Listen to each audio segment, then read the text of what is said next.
मेरा दोस्त और मेरा ताऊ, जिसने पंडित लक्ष्मीचंद की सांग देखी। पंडित लक्ष्मीचंद को, मांगे राम को, इन सांगियों को फौज में ले जाया करते, और वो गाने वाला भी अच्छा था।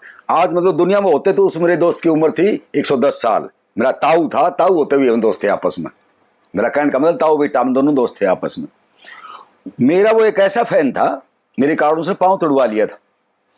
तो मेरे पिताजी का नाम श्री राम स्वरूप था, तो वो राम स्वरूप जी से बड़ा था।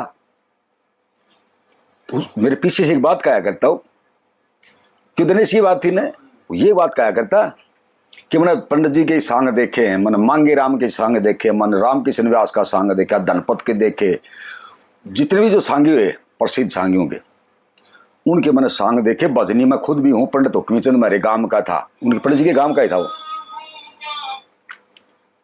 लेकिन ये राम स्वरूपिया का छोरा जब गाता है, मेरे लिए पूछा, मेरे पिताजी का राम स्वरूप नाम था ना, तो बड़ा भाई होने के नाते राम स्वरूपिया का मेरे पिताजी ने तो बोले छोरा गाँव है ना, मेरे को महल दिखाई देता है, और महल का जो जीना उसकी पैड़ी गिन के बता दी कितनी पैड़ी महल में, ऐसा सजीव चित्रण करता। मतलब इसी के कारण फिर मनोबल भी बढ़ता गया कि भाई इन लोगों ने भी अपने को सराहा।